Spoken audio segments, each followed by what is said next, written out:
là, on a encore un retournement.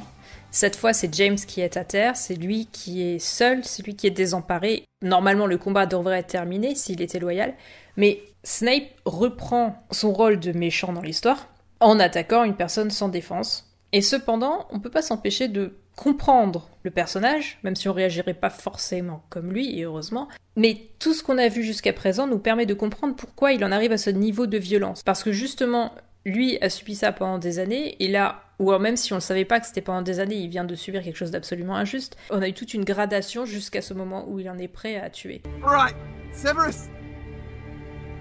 Alright. It's Severus now, is it? Ce qu'on voit très bien dans cette scène, et ce qui est bien transmis également par le dialogue, c'est que non seulement il est en colère, mais il est frustré. Et il trouve ça hypocrite de la part de James de l'appeler par son prénom alors qu'avant il l'insultait, parce que justement James est à terre et qu'il est sans défense, alors que lui-même, quand il se faisait insulter, il était sans défense. You have no idea what it is like to lose something! You're right. Alright. I'm sorry. Et tout le scénario en arrive à ce moment. James a attaqué Snape parce qu'il avait peur pour Lily.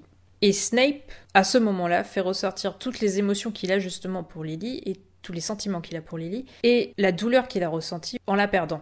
Mais c'est aussi à ce moment-là que James se rend compte de la douleur qu'il a provoquée chez lui. Il a eu besoin de ressentir sa douleur lui-même pour comprendre qu'il la faisait ressentir. Ses excuses sont sincères. Pour lui, c'est plus un jeu, et aussi parce que la douleur est réelle, et que c'est pas seulement sa douleur qui est réelle, c'est celle de l'autre, mais pour la première fois, il la voit. Le personnage de James a également effectué un retournement.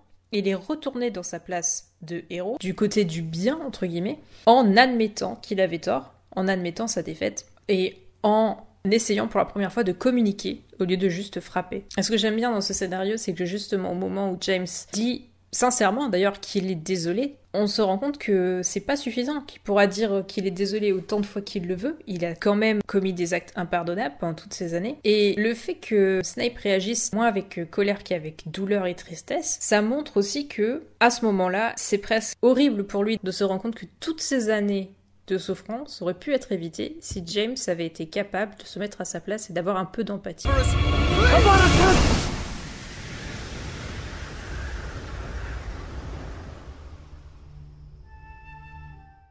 Son apparition là est très symbolique, alors que tout le monde est arrivé dans un tourbillon. Elle arrive avec une sorte de halo et d'ailes d'ange blanche derrière elle, le blanc étant symbolique généralement de bonté. Elle se dresse entre eux et surtout elle se dresse devant celui qui allait commettre l'irréparable. Là, en arrivant sur le terrain, elle peut se dire que c'est Snape qui est le bourreau et que tous les autres, qui ressemblent à rien, sont ses victimes. Et du coup, on a encore un énième retournement dans les personnages. C'est pour ça qu'en fait, c'est assez peu juste de parler de gentils et de méchants dans ce scénario en particulier. Parce qu'on voit que Snape, en apercevant Lily, a complètement changé. Même son visage a complètement changé dans les expressions. Il est passé de personne presque monstrueuse à quelqu'un qui a l'air assez innocent.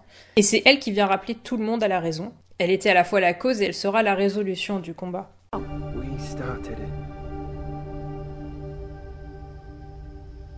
He came to the bar to see you, and we tried to scare him off.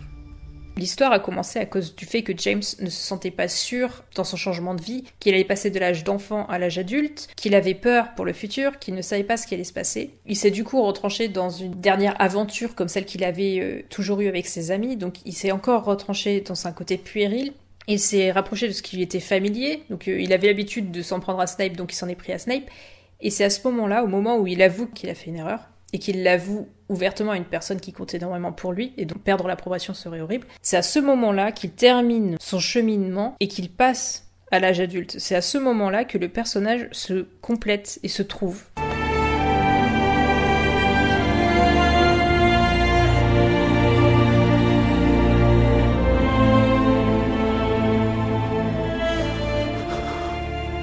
You still fancy the dark arts?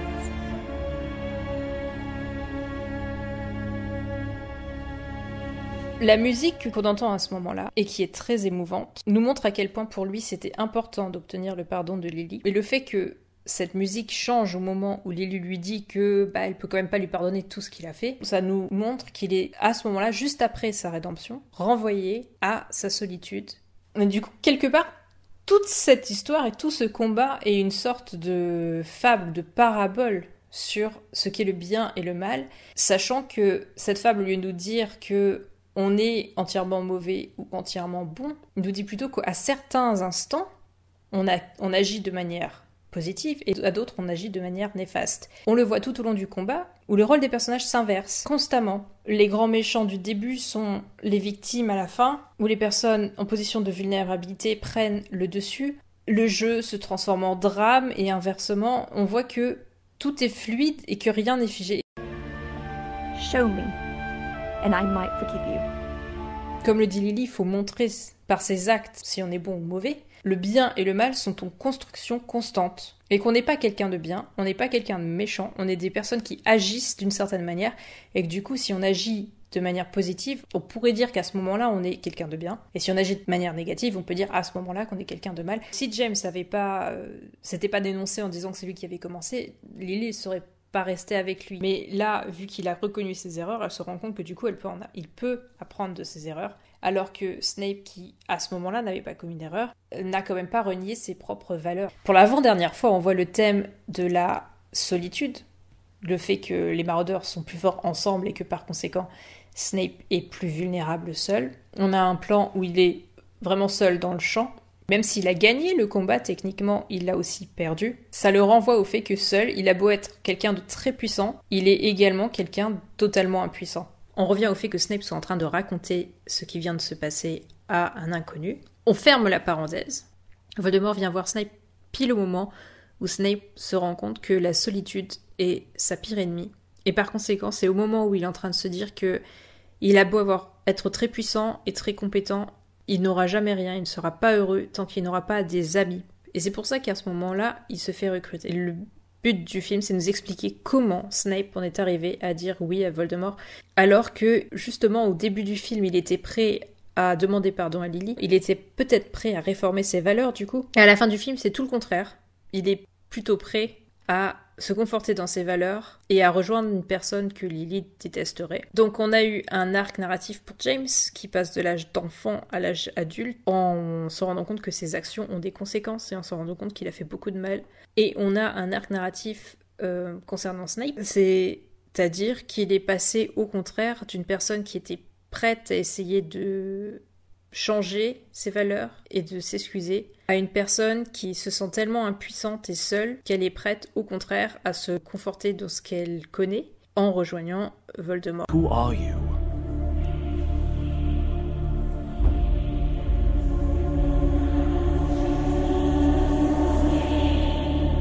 You know who. La blague finale sur le fait que Voldemort soit toujours surnommé tu sais qui par les gens qui n'osent pas prononcer son nom et que ce soit les dernières paroles du film, mais que ce soit pas utilisé de la même manière que d'habitude. C'est-à-dire qu'au lieu d'être une manière de cacher son nom, c'est une manière d'affirmer son nom. Ça, c'était très intelligent, j'ai beaucoup aimé cette fin. Le combat n'est pas juste un feu d'artifice, c'est une constante évolution des personnages, des raisons pour lesquelles ils se battent, des enjeux. C'est une manière de nous montrer les relations entre les personnages aussi, leur amitié, leur solitude. C'est un bon moment d'action. Et la raison pour laquelle c'est bien écrite, c'est parce que d'abord le combat a été préparé en amont. On pose les bases du combat. Ensuite, pendant le combat, c'est pas des moments d'action purs, rien n'est gratuit. À part les moments où on explore la manière de se battre. Ce ne sont que des moments qui construisent les personnages, qui construisent les relations des personnages et qui font évoluer et avancer l'intrigue pour conduire au moment où Snape va dire oui à Voldemort. C'est comme ça qu'une scène d'action est intéressante, c'est parce qu'elle apporte quelque chose, parce qu'il y a des enjeux. Et les enjeux ici, alors explicitement c'était le fait de pouvoir rester ami avec Lily, mais implicitement c'était que James puisse grandir, et même que Snape puisse grandir. On voit au début que James n'est pas prêt à grandir, puisqu'il se retranche dans ses mauvaises habitudes, alors que Snape, lui, était prêt, vu qu'il voulait justement s'excuser et ne plus retomber dans ses habitudes, et que, à l'inverse, à la fin, c'est James qui a grandi, et Snape qui retourne en arrière, et qui va rester la même personne que toujours. Les autres personnages étant plutôt des médiateurs ou des facettes de ces deux protagonistes qui s'affrontent. Au final, en plus d'être une sorte de métaphore du combat du bien et du mal au sein d'une même personne, c'est pratiquement l'histoire d'une seule personne, dont les deux facettes seraient James et Snape, qui se battent pour grandir. En fait, ça serait une sorte de métaphore du fait de grandir, de passer de l'âge d'enfant à l'âge adulte, de prendre conscience des impacts de ses actes, d'admettre ses erreurs pour ne pas avoir à les recommencer. Et on voit que les deux personnages qui sont en concurrence ont pas le même parcours. Et pour des raisons différentes, vont l'un réussir à grandir et l'autre pas du tout. En à peine 25 minutes, on a vraiment une incroyable complexité et une très grande profondeur dans les personnages, dans les thèmes. Visuellement aussi, c'est la manière dont ces thèmes sont apportés, la musique aussi est magnifique. C'est vraiment un très bon exemple de combat et de scène d'action, parce qu'on est investi émotionnellement, parce qu'il fait grandir les personnages, parce que ça amène l'intrigue de son départ à sa résolution.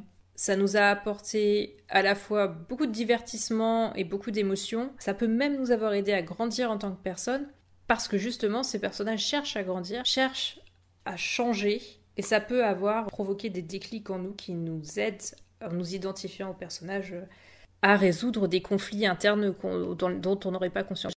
J'espère que ça vous a plu. Laissez-moi vos impressions en commentaire. Dites-moi ce que vous avez pensé du film, ce que vous avez pensé de mon analyse.